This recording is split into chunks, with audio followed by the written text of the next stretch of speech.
नमस्कार, मैं डॉक्टर विजय पाड़ीवाल जयपुर से एक बार फिर आपके सामने हूँ। आज का जो विषय है वो विषय एक बहुत ही अनोखा विषय है जो आपके सामने रखने जा रहा हूँ। विषय हमारी ज़िंदगी के अंदर ये विषय बहुत ही महत्वपूर्ण है। अगर हम सब लोग इस विषय पे अगर ध्यान देंगे और इस विषय को हमारे जीवन में उतारेंगे तो आप सबके जीवन में काफ़ी बदलाव होगा। तिलक पे मैं आज विषय रखने जा रहा हूँ। जो तिलक हम लगाते हैं या भगवान को तिलक लगाते हैं और जो अतिथि हमारे यहाँ आता है उसके तिलक लगाते हैं, उन तिलक लगाने का क्या महत्व रहता है, तिलक क्यों लगाया जाता है, तिलक लगाने से हमारे जीवन पे क्या प्रभाव पड़ता है, तिलक से क्या महत्व है, ये चीज़ समझाना चाहता हूँ। अगर हम सभी हिंदू धर्म में अगर इस विषय को समझेंगे तो इसका बहुत बड़ा विषय समझ में आएगा और आम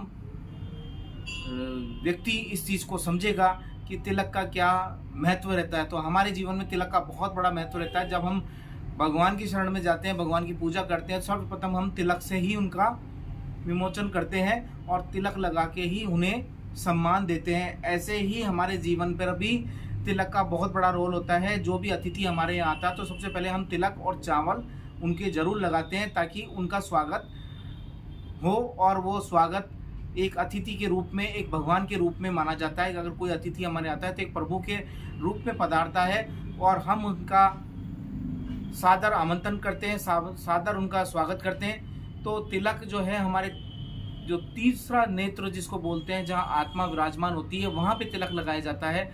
उनको नमन किया जाता है, उन अतिथि देव को नमन किया जाता है, उस आत्मा को नमन किया जाता है कि आप हमारे यहाँ पधारे और हम आपका सम्मान करते हैं। एक व्यक्ति विशेष का कोई सम्मान नहीं होता है, एक सिर्फ उसकी आत्मा जहाँ विराजमान होती है वहाँ पे उसका सम्मान किया जाता है।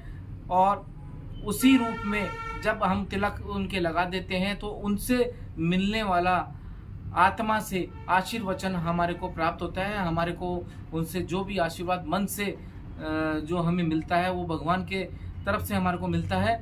तो हम जब भी ठाकुर जी की पूजा करते हैं या गणेश जी की पूजा करते हैं या शिव जी की पूजा करते हैं, विभिन्न देवी देवताओं की पूजा करते हैं, तो सब प्रथम हम तिलक से ही शुरुआत करते हैं। अक्षय जिसको चावल बोलते हैं उससे हम शुरुआत करते हैं ताकि हमारा पूजन आगे की ओर बढ़े। और तिलक सबसे सर्वप्रथम हम वहाँ से शुरुआत करते हैं। तो अगर हम घर से सूना माता निकलते हैं, बिना तिलक के निकलते हैं, तो हमारे जीवन पर जो पड़ने वाला प्रभाव है वो बहुत नकारात्मक असर डालता है। हमारे कार्य क्षेत्र पर डालता है, हमारे परिवार पर डालता है। जब हम प्रभु के तिलक लगा के आते हैं तो हम खुद क्यों नहीं लगाते हैं।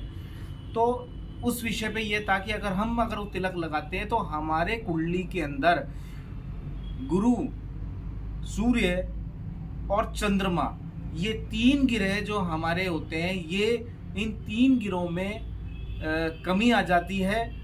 अगर हम जीवन में अगर इनको अपने जीवन में उतारें कि हम सूना माता लेकर घर से ना निकले और अगर हम इसको हमारे जीवन में उतारें तो आपके जीवन में पड़ने वाला प्रभाव एक सकारात्मक होगा, नकारात्मक नहीं जाएगा। आप जिस भी कार्य क्षेत्र में हो वहाँ आप उन्नति में आगे बढ़ेंगे और आपका सूना माथा जिसके भी घर पे, जिसके भी ऑफिस में जाएगा या खुद के भी ऑफिस में जाएगा तो वहाँ पर उससे पढ़ने वाला, जो वहाँ पे काम करने वाले लोग हैं, जो आपसे मिलने वाले लोग हैं, उन पे उसका नकारात्मक असर नहीं पड़ेगा। तो मेरा तिलक से यही एक कहने का था कि आप सभी लोग जो भी हिंदू धर्म से के हैं वो ज़रूर तिलक लगा के निकलें।